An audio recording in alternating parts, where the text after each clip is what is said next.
This program is brought to you by thepodcastfactory.com. You're listening to the Pretend You're Fired Today podcast. And now, here's your host, Lisa Rangel. Hello and welcome. Welcome to the 29th episode of the Pretend You're Fired Today podcast. I'm Lisa Rangel, host of the Pretend You're Fired Today podcast and founder of Chameleon Resumes. We are an executive resume writing, LinkedIn profile development, and job search consultancy firm. We help executives and high potential leaders land their next position faster. And on today's podcast, we're going to address how to ace an interview when you're dealing with an inexperienced interviewer. As you progress throughout your career, you're going to certainly encounter the hiring manager in the hiring process that is inexperienced in conducting an interview. Now, this person may be younger or older than you or roughly the same age. It may not always be the younger person who's inexperienced. So let's not make that assumption. However, when you encounter an inexperienced interviewer, you still need to win them over to get that to the next stage of the interview process. And today we're going to discuss some strategies on how to do that successfully. I know job seekers get really excited and nervous at the same time when they're going on an interview for a job that they really want. And then sometimes when the interview starts, based on the line of questioning the interviewer has led with, you start to get a vibe. You know the vibe I'm talking about. You get a vibe that the person is not very experienced at interviewing. They don't really know what they're doing. They're asking bad questions that are really symptomatic of a rookie interviewer. Your stomach starts to sink. They may be super nervous because you're more senior than they are. A number of behaviors could be happening that give you this feeling, like you make your kind of stomach sink. And that mental thought appears in your head that you're like, are you kidding me? I have to deal with this. It may cross your mind as the dialogue fumbles along between you. And all it's doing is really highlighting the awkwardness of your discussion and not showcasing your strengths for the job, right? We've all been in that type of situation when you've have some years behind you in your career. But the bottom line is your fate, lies in the hands of this person to get to the next phase of the interview, right? So how do you handle it, right? I suggest not doing an eye roll, just demonstrating that you can't believe this is happening. But instead, I find a successful tactic to do is to come from a place of service. I view this situation as a test, one of many tests, frankly. But in this particular case, I find that this person, this inexperienced interviewer, while they may not be able to assess your credentials effectively due to their lack of experience, it's a test of how easy you're going to be to work with on the job. And that's what they can assess, because their opinion matters regardless of how experienced you think they are.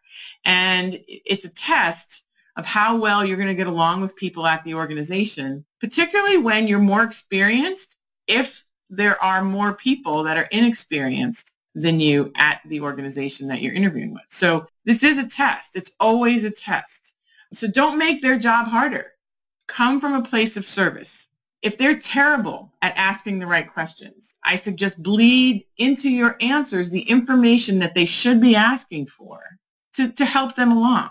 However, in making their job easier and giving them the information they need that they should be asking for, you still want to always treat the interviewer as a peer.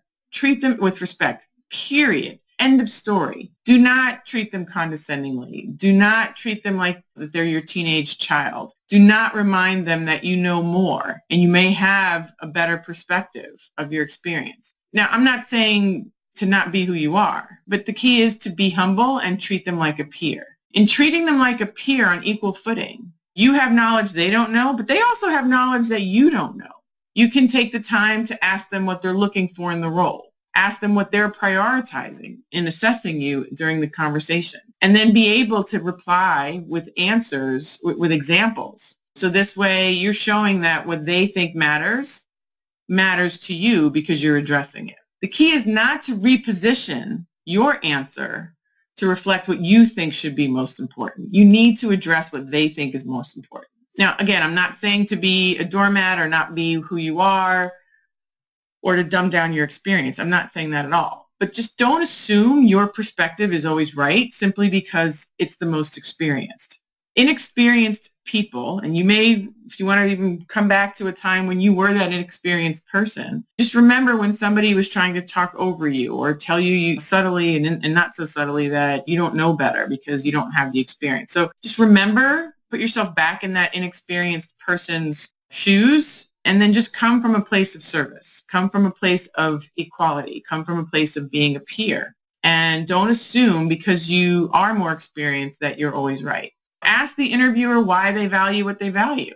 How do they see what they are valuing and what they're evaluating as a part of the company's daily culture or goal setting process? Ask their opinion. They know more than you on how things are working in that organization because they're working there and you're not. So you both have a position of knowing more in certain areas and knowing less in certain areas, and treat the conversation as two peers exchanging information to educate each other. And you're educating them on the value you can bring to the organization, and they are educating you on what they need and making this higher.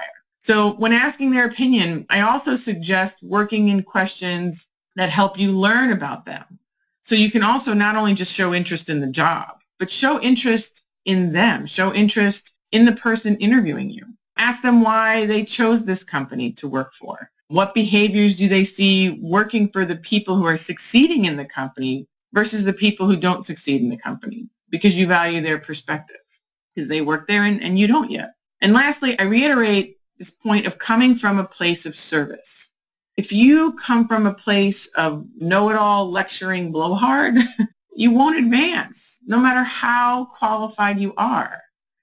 No one wants to deal with that type of person with any level of experience. So keep that in mind. Come from a place of service. And even if you're a firm leader, come from a place of respect and service. You don't have to be everybody's buddy, but you need to appreciate people for where they're at and the value they bring to the table if you want to be appreciated for where you're at and the value you bring to the table. So keep that in mind. Having this stage down, having this experience down where you can interview successfully with someone who is less experienced than you and even downright inexperienced in some cases will dramatically increase your performance on an interview. Because especially as you advance in your career, more and more people are going to be younger than you and possibly less experienced than you. So you need to master this skill, and you need to be conversational when working with someone who may not be as adept at interviewing you, but you know how to answer. So help them through it without seeming like you're condescending or know-it-all. So now you can be confident. When you start to get a vibe that somebody's inexperienced in interviewing, or at least less experienced than you can now be confident because you have a strategy and you have tactics in which to use in dealing with that inexperienced interviewer successfully. So this way you're going to be able to move on to the next phase. That's the goal, right? So if you found this helpful and you want more interview preparation resources, go to our interview prep sheet, go to interviewprepsheet.com and download our interview prep sheet and ensure you have all of your bases covered. So this way you're ready to nail the interview. We want you to have access to our additional interview tactics and strategies so you can nail that interview, nail that performance review, because you can use these same tactics for a performance review or an internal interview to get a promotion, and you'll be able to have all those resources at your fingertips at interviewprepsheet.com. So go get the prep sheet. In past episodes, we discuss that the only way to truly protect yourself from job loss is to pretend you're fired today. Pretend you're fired today and make a list of what you would do to start finding your next job, and then do them. Do those activities proactively to keep yourself in demand, and do it while you don't need the job. This is the key element in this pretend you're fired today concept, in this pretend you're fired today action list, is to keep your network primed, active. So this way you stay in the forefront of your network's mind and you create demand for yourself consistently, and do it before you need it. Create the demand before you need it. This way, if your job situation changes unexpectedly, takes a direction you don't want to go, you already have pent-up demand for what you do because you've done some of these activities proactively, some of these that we've discussed today and in past episodes. And for the next few episodes going forward in this Pretend You're Fired Today podcast, we're going to continue to go through a list of tactics and activities for you to do now, as if you were let go today, to ensure that you're always ready for whatever the world brings your way. The first item on the Pretend You're Fired Today list was get your resume ready. We cover that in episodes 1 through 8, so you're going to want to revisit those. And the second item on our Pretend You're Fired Today action list was updating your profile, and you'll be able to get instruction on how to do that in episodes 9 through 12. And in the last dozen or so episodes, we've discussed job search and interview prep topics, some of which, to give you some examples, how to work with recruiters, how to make job boards work for you, how to create star and car stories. So this way you can boost your interview performance. And if you're not sure what a star or car story is, you're going to want to go to that episode and review it. Because with those tactics and additional episode topics that we discussed, you're going to crush the interview and get an offer. You're going to land that promotion. You're going to get that great interview, performance review accolade. And this way, again, things are moving forward. You're creating demand for yourself. That's the key. I'm so proud of you taking these steps, making yourself marketable when you don't need it yet.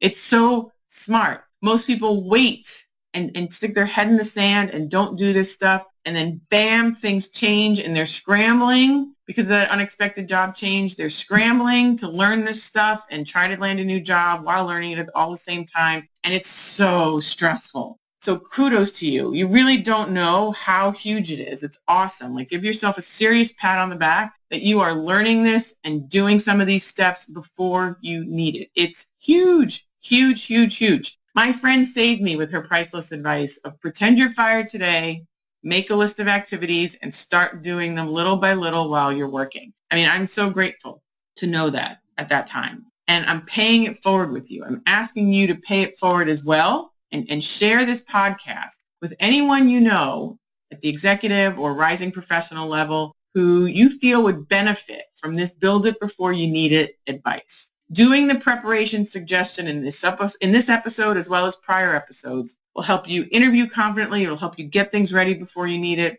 In our next episode, we're going to discuss how to nail the phone interview. That is such a prolific tool in the interviewing process by companies. Phone interviews are becoming more and more popular as it's a time saver for companies to interview over the phone versus in person. And also, with so many jobs being virtual, interviewing in person has become less feasible, more cumbersome for companies. So you want to master how to conduct a successful phone interview. So you'll want to tune in for the next episode. I know you're not going to want to miss it. And until then, go to interviewprepsheet.com, download our prep sheet to be ready for the next session. And I look forward to seeing you on the next episode. Be well.